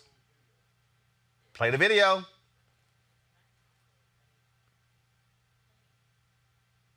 All right, there should be music to this. This is the slideshow, okay? I've only asked for the video for the past 4 days. All right, y'all, get that fixed, please. All right, folks, the folks at Ceek.com, we have a partnership with them, where, of course, Mary Spiel, she's the founder of Ceek, Ceek.com. She is the inventor of these 360-degree 4D headphones. Unbelievable sound. Folks, you can use this for gaming. You can also, of course, with music, videos, you name it. And so what's great about this is that the sound actually, so when you're listening, it literally travels all around your head as opposed to normal headphones. And so I really, really do like these listening to music. Like I say, they have a microphone that you can attach to it, but you can use this when you're playing video games. And so they have a partnership with them. So if you want to buy these headphones, you go to Ceek.com, but use this promo code RMVIP2020, RMVIP2020 to actually join. So please take advantage of that. Also, folks, don't forget, somebody hit me on YouTube earlier. They said they wanted us to put the graphic up again of our how to contribute to the Bring the Funk fan club. And so go ahead and pull that graphic up, and we're going to leave it up for about 20 seconds. So you see it right there. And so, okay, so if y'all look, some of y'all been hitting me up. So take a picture of it. Take a picture of it right now. Take a screenshot. Again, you can contribute via Cash App, $RM Unfiltered, PayPal.me/R Martin Venmo.com /RM Unfiltered. You can also send in a money order to New Vision Media, Inc., 1625 K Street Northwest, Suite 400, Washington, D.C., 2006. Leave it up right there. And again, folks, right now we got about 8,200 fan club members. Our goal by the end of the year is to have 20,000 20,000. So we would love to pick up another 1,800 that would get us to 10,000. And so our goal is to get our fan club members to give us $50 each. If you give more, great. If you can only give less, that's no problem. And again, because what that does is if we hit our 20,000 goal, that means our show is completely funded. We don't have to rely on advertisers, and trust me, we've got some great things we want to be doing for the election. And so please support us by joining our Bring the Funk fan club. All right, folks, let's talk about Kentucky. Senate Majority Leader Mitch McConnell faces a re-election race there. But also remember, Democrats can just pick up 4 seats to take over the U.S. Senate. Now, there's an election tomorrow. You've got State Representative Charles Booker, who's running against Amy McGrath for the Democratic nomination, but you got a bunch of whole other positions. But what the hell is going on in that state where you're only going to have 200 early voting locations that are opened? Here's a video from the Booker campaign. Check this out. He never saw us coming. He never saw those medical bills pile up. He never asked what we needed. He spent trillions of dollars bailing out his friends while we lined up for unemployment. He let the government abandon America, abandon Kentucky. I explained to you how these types of laws would kill people. My life matters too, Speaker. You are out of order. Your 3 minutes are up. My life matters too. Black Lives Matter. He never saw us coming. I grew up in 40203, the poorest zip code in the state. I've been invisible to people like Mitch McConnell my entire life. From the hood to the holler, we've all felt invisible and alone. But finally, the power of the people is beginning to show. We've seen who keeps society running. It's the black janitors, the brown cashiers, the white folks stocking the shelves. The essential people are rising up. I've seen young people become preachers, cooks, medics. I've seen folks from the mountains. Everybody wrote off, fighting to say, my life matters. Nah, I don't feel alone anymore. I've seen America's future on the streets of Kentucky, a future where survival isn't so complex. My daughters can trust the water from their faucet. Brianna's door won't get kicked in. And the air isn't so toxic it could choke me out. We don't need to be so suspicious of our neighbors. We can build a world where you don't look over your shoulder when you walk down the street. You look forward. If people need health care, the government can provide health care for all. We know the government can help people get meaningful work, rebuilding America.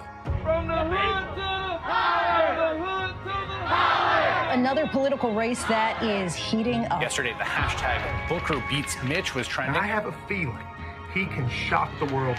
They got predictions, but you've got to vote. We don't need people in Washington telling us who should be our candidates in Kentucky. We need to elect our brothers, our sisters, our fellow good troublemakers. Only a movement can beat Mitch. Who speaks our street? Who speaks? Suddenly, he's getting nervous. Could there really be a movement in Kentucky which brings together blacks, whites, and Latinos, teachers, miners, and farmers, Republicans, Democrats, and independents standing up for working people, fighting for change? People united! Look me in the eyes, Mitch. Have you seen any signs that suggests to you that Mitch McConnell is afraid of running against you? Can you see us now? Eugene, this race has been unbelievable in that Amy McGrath has raised $40 million. And there's a poll last week showing Booker, who's only raised about a couple of million with an 8-point lead. Now, the McGrath campaign says their internal pollings that she has a double-digit lead. But the fact that his campaign has really just surged as a result of these protests shows you this energy that is existing out there for people who want strong, authentic candidates, as opposed to a McGrath who says, I can work with Trump. Yeah, I mean, the thing is this, right? I think the turning point of this campaign, I believe, was a debate between Booker and McGrath. And McGrath did not have an answer for Black Lives Matter, did not have an answer why she wasn't out there standing with Black Lives Matter. And look, Booker has lived this life that, all of us black men live, right? And so what you're seeing here is when a moment whose time has come, you have to have somebody that's prepared, and Charles Booker is prepared. and you're seeing movement towards this campaign. You're seeing the momentum there. You're seeing, yes, she's raised $40 million, because, DC's pretty much, was ready to crown her. But, the voters of Kentucky is who decide this primary, and the energy is behind Booker. Look, Jackie, Avis, what's happening right now is this here. Booker is gaining, but the DSCC put their thumb on this race. They basically said, want anybody but him. In fact, same thing happened to State Senator Royce West, okay? Mm-hmm. His opponent, the Schumer-led DSCC, has said we're backing her. So they've chosen a white woman and Latino woman over two black men who are running in Kentucky and Texas. Yeah. Not too surprised. That oftentimes happen where the DSCC, they choose their favorites, and it's rare. It's somewhere between rare and never that their favorite is actually a black person. It's very, very, very extremely rare. So I'm not surprised that has occurred. But at the end of the day, the voters choose. The voters choose. And it would be very, very amazing and interesting if he actually ekes out a victory, because that will tell us something about the transferability of the energy from the streets to the ballot box. This is an amazing test case. That last time in 2016, a lot of people who were active around the Black Lives Matter movement, some of them were very vocal about the fact that they didn't vote, right? Or didn't vote for president, just voted down ballot and had some other choices. It would be really interesting to see here that as this energy is continues to mount on the street, to see the transferability of that in the ballot box would be incredible, because it would show that, yes, it's important to be out and vocal and protest for your rights, but it's also important to make sure that you also make your voices heard at the ballot box so that those two faces of power can be wielded. We cannot underestimate the voter suppression, what is happening, because people are afraid of coronavirus there in Kentucky, Mustafa. To go from 3,700 statewide polling locations to 200 there in the county where Louisville is. They plan to use the convention center and just to line up booths. I mean, today was an early voting day, and I really hope all these black folks are in line right now, or were in line voting in Kentucky, because tomorrow is going to be an absolute mess. I can see people in line tomorrow for 5, 6, 10, 12 hours. It's a dangerous situation, but I understand people's commitment to vote, and they understand how important it is. And there's a lot of people. So I have family that's in Kentucky. So folks are feeling the energy that Booker is bringing. And he's building this crazy, crazy powerful coalition of folks from the mountains and folks on the inner cities and all over. So the thing that's really curious is that, folks have known we're in this COVID-19 moment, but yet they refuse to, because I had a conversation with some folks and they're like, well, a lot of the elders, who usually work at our polling booths and do it. Well, if we're in this COVID-19 moment, let's get younger people, let's get middle-aged folks, who are trained up and are protected to be able to make sure that we have, these polling locations open. Of course, we all know that this is a part of the game. That when you can manipulate this, you can manipulate the turnout. And there may even be something more nefarious, which I hope there isn't, in the sense that having all these folks of color pushed into into a smaller location and it being exposed to things. So I hope that that's not it. So we're not going to put that energy out there. But they could make sure that they're doing much better and making sure that there are the opportunities for folks to vote. And, we'll have to just see how it all turns out. Joining us right now is Christian Clark, who leads the Lawyers Committee for Civil Rights Under Law. And Christian, on that point, look, my parents are 73. They've worked polls for decades. And yeah, I'm greatly concerned with there's a runoff coming up in Texas with the case with State Senator Royce West, but you also have November. I mean, that is legitimate. But Kentucky had enough time to prepare for this, to go from 3,700 to less than 200. I mean, that's not even 10% of your polling locations. Yeah, and they had not turned on the TV and watched the chaos, the drama that unfolded in Milwaukee, in Atlanta, in Philadelphia, where similarly we saw the elimination or consolidation of polling sites. But this is quite dramatic, what's happening in Jefferson County, Kentucky. It almost defies logic. It's a large county. It's one of the largest in terms of its population. And for people who, have disabilities, people who don't live near public transportation, it may be challenging tomorrow. At this stage, though, we are very hopeful that everyone who wants to turn out and vote in person will have the opportunity to do so. We're out of time. Our election protection team will be working around the clock tomorrow. We encourage the public to call our nonpartisan hotline at 866-OUR-VOTE, 866-OUR-VOTE, if they encounter any problems voting at that expo center in Jefferson County or in accessing the few polling sites that will be in operation in other parts of the state. There are other elections happening tomorrow in New York and in South Carolina and Virginia. We will be working all day long. But, Roland, in the recent election in Georgia, we saw what happened when they shut down polling sites. People were confused about where to go. There were long lines, and we had to go to court to get poll hours extended. So if that's what it comes down to tomorrow, we're prepared to go into court to defend people's right to vote. But, you do wish that Jefferson County just came up with a better plan and gave people more than a single option on election day. But we will be vigilant and prepared to fight. And that's some 600,000 people in that county that will only have one voting location. So now, you got to deal with transportation, getting to the voting location where normally you're down. And again, that's where you have more African Americans. Half of the African Americans in Kentucky live in 2 counties. That's right. And look, I'm glad that you are spotlighting this problem. The city is actually going to run a shuttle from Union Station in Louisville to the Expo Center. If you go on the Jefferson County Board of Elections website, you can't find that information.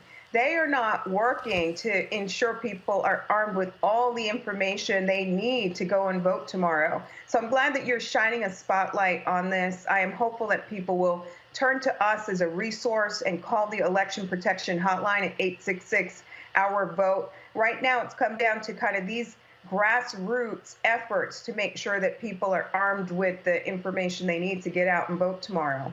And, I just want to acknowledge that we're 101 days out from the tragic killing of Breonna Taylor. So I'm very hopeful that a lot of the anger that we have been seeing in Kentucky over the last several weeks will translate into high voter turnout tomorrow, because this is another way for people to exercise their voice, to show up and vote.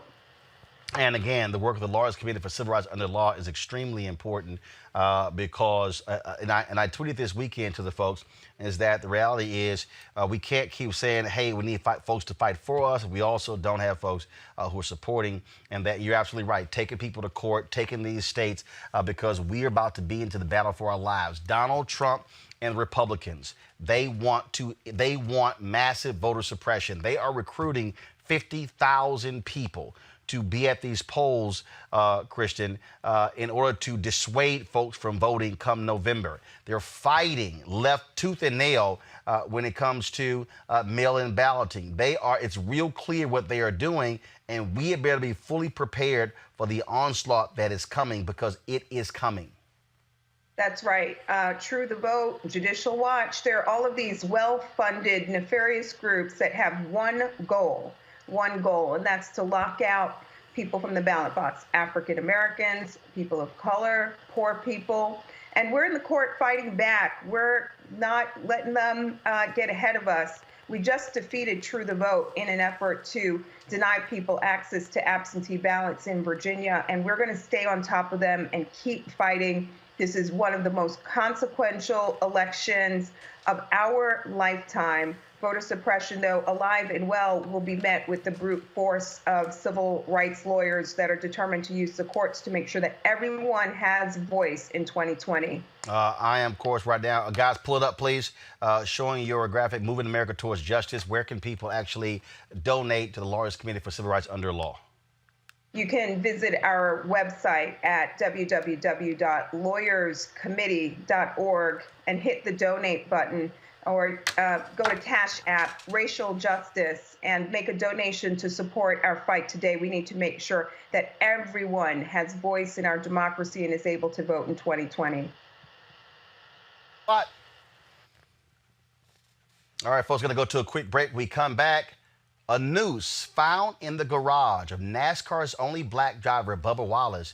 And wait until you see the show of solidarity today by the other drivers when they're at the Talladega race. That's coming up next on Roland Martin Unfiltered. You want to support Roland Martin Unfiltered? Be sure to join our Bring the Funk fan club. Every dollar that you give to us supports our daily digital show. There's only one daily digital show out here that keeps it black and keep it real as Roland Martin Unfiltered. Support the Roland Martin Unfiltered daily digital show by going to RolandMartinUnfiltered.com. Our goal is to get 20,000 of our fans contributing $50 each for the whole year. You can make this possible. RolandMartinUnfiltered.com.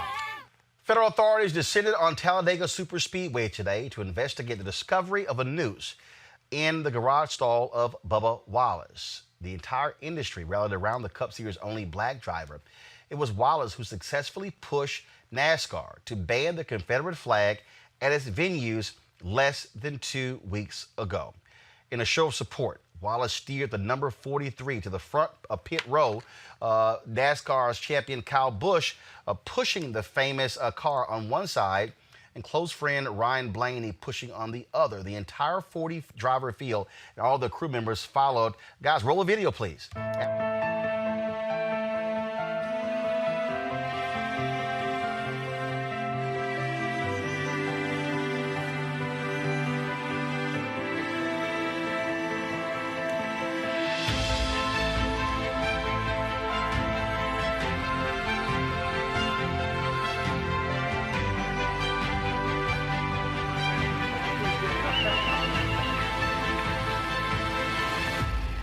NASCAR issued a statement saying the presence of the Confederate flag at NASCAR events runs contrary to our commitment to providing a welcoming and inclusive environment to all fans, our competitors, and our industry. Bringing people together around a love for racing and the community that it creates is what makes our fans and sports special. The display of the Confederate flag will be prohibited from all NASCAR events and properties. Mustafa, what did happen though, is that there were fans who were outside of the track area that was selling Confederate flags, angry with NASCAR's decision, many saying they'll stop actually going to the races. But this news, here's the deal. I've actually attended, I've covered NASCAR races. That area, the garage area, that's a secure area, okay? It's not easy to get into there. The FBI is now investigating, and I'm sure there are cameras all over the place. Look, somebody placing a noose in his garage stall, that's serious. Yeah, and it could be considered a hate crime. You know, systemic racism has always tried to silence the voice of black folks and white allies. And, you know, I talked about that earlier today, and this is just another example. When men and women of good conscience stand up, you know, there are always going to be consequences. There are going to be those folks who are going to want to push back against that. So it was great to see, you know, all those different folks coming together. It's great to also see NASCAR doing the right thing and standing up and saying, you know, these old symbols of hate, of slavery, of trauma, they have no place in 21st century America. Let's go to Avis. Avis, again, what you're dealing with systems. And look, NASCAR, let's be real clear. I mean, I get the change, but NASCAR encouraged the Confederate flag. It encouraged, this was a Southern sport. That's their core base. And they encouraged this for all these years. It's not going to change overnight. No, it's not going to change overnight. And, you know, this particular event which was, I would say, it was a threat. It was a threat against his life. I believe it was meant to intimidate. And his safety was compromised if somebody was able to get into that private area. People will fight to maintain these symbols of racism. Racists will fight to maintain symbols of racism. But I certainly, feel hopeful and happy to see that level of solidarity that we're seeing on the screen right now. And to tell you the truth, I was shocked when NASCAR went ahead and made that decision as quickly as it did. But as you mentioned, one might have expected that there were going to be an element that was going to fight back, and that's what we saw today. But it's not going to be the end of the story. I think that those who are on the right side of history will ultimately prevail. Eugene, again, when you see those drivers, when you see all those drivers park their cars and their crew teams move that number 43 all the way to the front, I mean, that was obviously a show of unity. But the reality is that doesn't change how people feel. NASCAR has to do a hell of a lot more when it comes to reaching out to their southern core base, people who love the Confederate flag and, frankly, who have no problem celebrating those white domestic terrorists. Look, the thing is this, right? NASCAR is 2 weeks into this game. Decades of celebrating the Confederate flag, of welcoming racists, of being a safe space for those things. They're 2 weeks into the the realization that all lives matter, because now they actually understand that Black lives matter, right? And the thing is this, they're on paper attempting cultural change, but they actually have a lot of work to do to actually shift the change of the culture of their fans, of their supporters, of their crew workers. Because I agree with you. I mean, the NASCAR stalls, the garage bays and stalls, are more secure than probably most of your NFL, NBA locker rooms.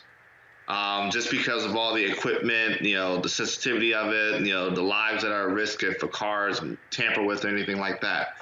But also to Avis's point, I can also see why NASCAR moved really, really quickly. One of the things that I've understood is that NASCAR is probably the one sport that has the most sponsors. And if just a couple of those sponsors get ready to pull their dollars in a situation like this, NASCAR could collapse. Oh, that's what it boils down to. Money talks. Simple as that. Yeah. This is the statement that NASCAR put out regarding the noose. Late Sunday afternoon, NASCAR was made aware that a noose was found in the garage stall of the 43 team. We are angry and outraged and cannot state strongly enough how seriously we take this heinous act. We have launched an immediate investigation and will do everything we can to identify the persons responsible and eliminate them from the sport. As we have stated unequivocally, there is no place for racism in NASCAR, and this act only strengthens our resolve to make the sport open and welcoming to all. The issue with that statement is that 2.5 weeks ago, there was a place for racism in NASCAR. And so, while it's great that in this moment that they're taking an abrupt stance and that they're putting their foot down, what's going to have to happen is they got to deal with the culture of their fans. And look, one of the conversations that myself and some of my folk have been having, there probably needs to be a blackout at one of the upcoming NASCAR races in support of Bubba. There probably needs to be a couple thousand black folk that show up and say, listen, we're not going to take this shit. But NASCAR, they're 2.5 weeks into this, but you can't put out a statement like that as if 2.5 weeks ago you wouldn't have very well welcomed a bunch of trailers and a bunch of campsites tossing around the Confederate flag or effigies of Barack Obama or Trump flag with the combo of the Confederate flag. So while the statement's cool and the show unity is even better, what's best is probably NASCAR actually doing the real work to change the culture of their fan, the culture of their sport, and the culture of the environment that they create. But you also have right now where you have athletes who can make a big difference. Tavion Land, he was a quarterback for Liberty University. Jerry Falwell Sr. created that university. His son now runs it. This is what Tavion posted today on social media. Go to my iPad, please. My short time spent with the athletic department and most professors at Liberty University was much appreciated as it helped me improve my skills, gain new experiences, and meet a diverse group of friends. Unfortunately, due to the racial insensitivity displayed by leadership at Liberty University, I have decided to enter my name into the transfer portal and no longer be a student athlete at Liberty University. I pray that I am able to be provided with an opportunity at a new school that respects my culture and provides a comfortable environment. Blessed, #BLM Tavion. That is significant, Mustafa, because we see the players at Oklahoma State who went after Mike Gundy. We're seeing what happened to the football players at Iowa State, the black players at Iowa State. The strength and conditioning coach has been fired. We're seeing this at other places where you had down at the University of Alabama, their gymnastics team. We're seeing this in other places. We are seeing these young athletes not afraid of losing scholarships, not afraid of head coaches. They are standing up to racism and bigotry, and this is huge. If more of them do that, if more of them leave these schools, if more of them tell these Division I schools like Clemson, if you don't take these buildings down named after these racists like John Calhoun, we ain't coming. I'm telling you right now, them white folks at Clemson and Alabama and Auburn and Texas A&M and all these universities, they are going to do what they say because they cannot have big-time football without black ball players. Exactly. And that's how you change the system, is by putting that leverage on them, because they know that's going to affect the ticket sales and that's going to affect the overall revenue. And it's big money, for many of these colleges and universities. And, it's good to see the work of, all these incredible folks from our past, Muhammad Ali, from Kareem Abdul-Jabbar, from our brother Jim, all that work that they did years and years ago. Now we've got all these young brothers and sisters who are standing up and say, if you're not going to respect our people, you're not going to respect our culture, then, we are willing to take it someplace else. Let's talk about this here, folks. The Camden City School District in New Jersey will begin the process to rename Woodrow Wilson High School. Camden School Superintendent Katrina McComb says the decision came in light of the protests and outrage after the death of George Floyd. Now, many in the community raised their concerns about the school being named after someone who was one of the most violent racists ever to serve in the White House. That is significant. What we saw over the weekend, we saw folks bringing down various statues of Confederate leaders. You also see in New York the removal of a statue of Theodore Roosevelt, where he was flanked by an American Indian on one side and an African on the other side. Many people have talked about his colonialism.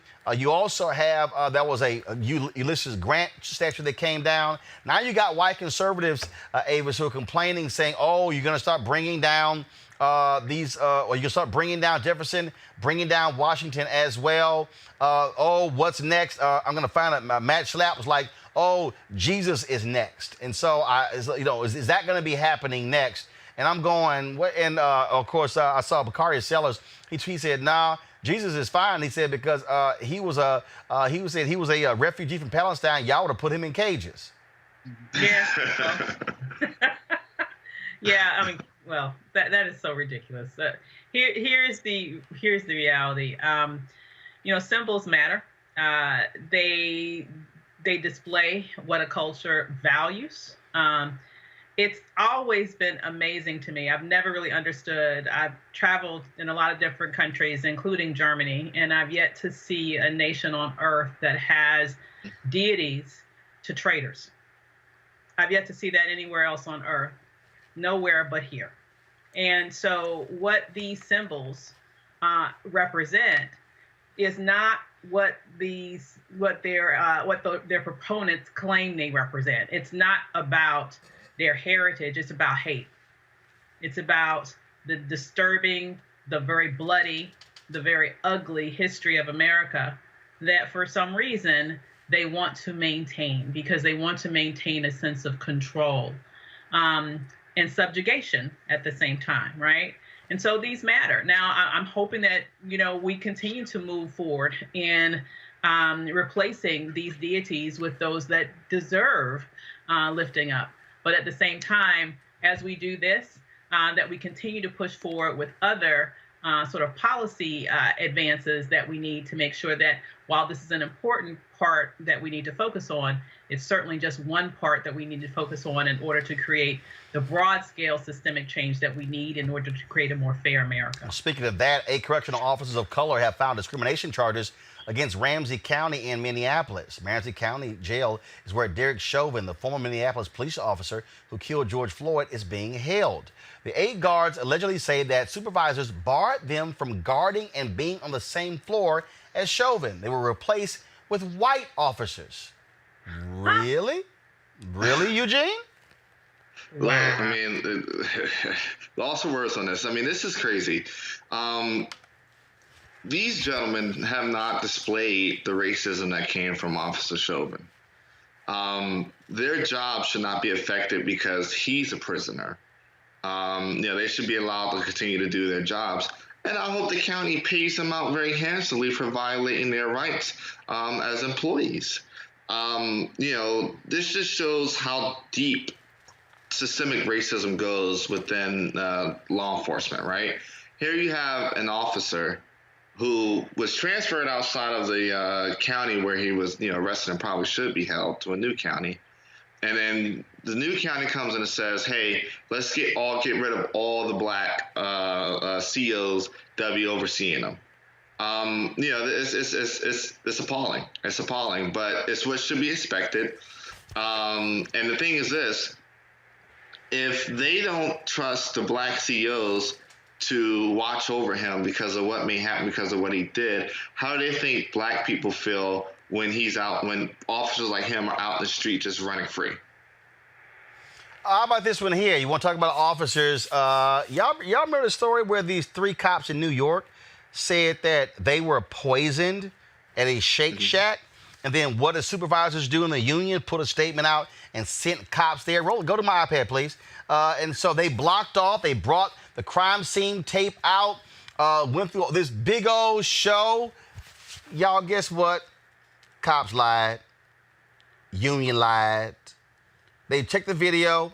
Nothing nefarious was done to the Shakes. They were not poisoned. Mustafa, no shot cops lying. Okay, all of a sudden now, all people, people were saying boycott Shake Shack. They poisoned the blue. Well, in fact, this is today's New York Post. The 3 cops at the center of the NYPD milkshake poisoning scandal never even got sick. You know what? It just gets so ridiculous sometimes. Folks knew that they hadn't been poisoned. There are no cases across the country of police officers being poisoned from various establishments. But what we can do is I can point folks to communities that have been poisoned, but you don't get the same amount of attention when it's black and brown folks who are actually dealing with these types of injustices. So we really just got to get our priorities straight, and folks understand if we've got a system, a law enforcement system that, has had these problems for decades and decades, let's fix it. Let's stop acting like it doesn't exist. No one is trying to poison police. They are trying to fix a poisoned system. First of all, speaking of police officers, one of the cops, of course, who was involved in the death of George Floyd, who's out on bail, actually was shopping this weekend. And there was a woman who ran to him. Let's just say she wasn't too happy to see him shopping. Press play. What's your name? Oh, yeah, that's me.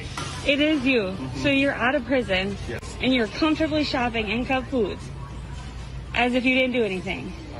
I wouldn't call it comfortably. I'd just say getting necessities for helping.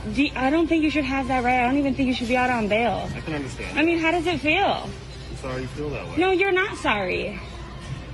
You're literally outside here comfortably as if you didn't kill that man. Did you think that people weren't going to recognize you? Honestly, did you? You don't have the right to be here. You killed somebody in cold blood. You do not have the right to be here. I'll get my stuff paid for. No, we don't want you to get your stuff. We want you to be locked up. You're honestly in Cub Foods comfortably shopping out of prison. Do you feel any remorse for what you did? Do you? This is the officer who was let out of jail today for shooting George Floyd. Or, I'm sorry, suffocating him. You're not going to be able to comfortably go around Minnesota like this. I pulled up the picture. I knew it was One more minute. It's just like, he was there when they were killing him. And it's just like, this is crazy that you're here just thinking everything's okay. I mean, you don't want to apologize. You don't want to say anything. Like, no. Because this video is going to be on the internet. Yeah, he has the nerve to literally come outside thinking that we don't know what he looks like.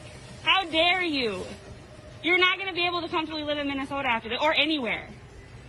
And you will be going back to jail. Trust. Trust. Yeah, he bailed out. How'd you get the money? How'd you get the money? And you're lucky that they don't have your address. You're lucky that they don't have your address. Hi. This is one of the police officers that was involved in killing George Floyd. He was out on bail today, and he's over here comfortably shopping in Caboose as if. Avis, is she right? Is she wrong? Should she have shot that video and distributed it on the internet? I can understand the frustration.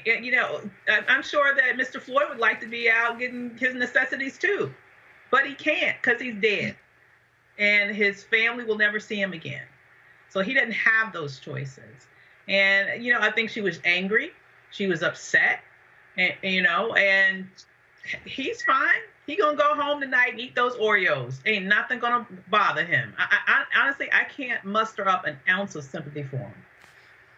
Eugene. Look, if we're going to push for a fair justice system, part of that fair justice system is that we all play by the same rules. He was able to bond out. I would like to find out how he came up with whatever is required for the $1 million bond. I think most of folk will have a hard time coming up with either the 10% or the value for $1 million bond. But I think it's fine for her to shoot that video. I think at this point, he's a public figure or was a public servant. So either way, she's in the clear. And look, it should be uncomfortable for him. If he wanted comfortability, he should, protect and serve, and that protect life part of that protect and serve. So, I'm 100% okay with it. Mustafa.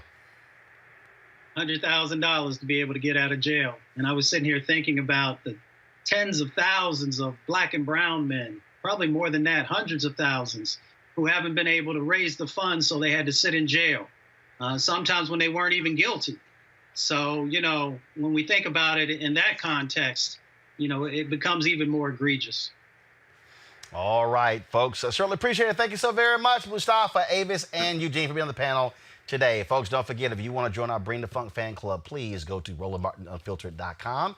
Our goal is to get 20,000 of you to support what we do. If you're watching us on YouTube right now, nearly 6,000 of you are. You can give right there on YouTube. So all you got to do, you can just simply go to Cash App, $RM Unfiltered, PayPal.me/R Martin Unfiltered, Venmo.com/RM Unfiltered. You can also, of course, send us a check to New Vision Media, Inc., 1625 K Street Northwest, Suite 400, Washington, D.C., 2006, 20006. Also, a lot of y'all been asking about, of course, getting some of the product for the show. Go to my iPad. If you go to teespring.com, actually go to RolandMartinUnfiltered.com. We have the link there. You can actually get some of the product for the show. You see it all right here. Is Eugene gone? Because I'm gonna show you all this photo here. We got our shirts. We also have our, of course, not the right kind of black shirts. You will see that shirt right here as well. And Eugene's parents are big supporters of the show. And so let me do this here, y'all. They celebrated Father's Day in their Roland Martin Unfiltered shirts. Let me pull this up, the photos. Oh, my goodness. Where do you, Eugene, did you text it to me or? I'm trying to find. No, I know what he did. I think he posted them. I think he posted them on his Twitter page. So let me go to his Twitter page. I told him I was going to show this. His father is an alpha, and so I gotta give him some love right here on the show. So let me see if I can find media. Here we go. And so this is a photo of Eugene Craig's parents rocking their Roland Martin Unfiltered shirts and mugs. And so we certainly appreciate them being supporters of the show. So again, if you go to RolandMartinUnfiltered.com, you'll see the link right there where you can get our gear. And so we certainly appreciate that. And so you know what we do. Our goal, very simple here, is, folks, to give you the kind of news and information you're not finding anywhere else. And so RolandMartinUnfiltered.com. Again, if we can get 1,200 more, actually 1,800 more people, we hit 10,000 of our fans who are members of our fan club. That's hugely important because, again, y'all, we understand what's happening out here. Look, mainstream media not gonna cover our stuff. Yeah, they talking about George Floyd right now. Don't you just love all the black panelists you see in all the mainstream? Y'all know that ain't how they roll, but we do that every single day here, bringing you some of the best experts, grassroots activists, civil rights organizations who are doing the work, and so we certainly appreciate it. All right, folks, tomorrow I'm gonna have a brother from LA who posted something on Facebook seeking black editors, black video editors. But the white folks lost their mind and called him racist. We're going to have him on the show tomorrow right here in Roland Martin Unfiltered. All right, I'm going to see y'all tomorrow. Houston, stay strong. Y'all know I love my hometown.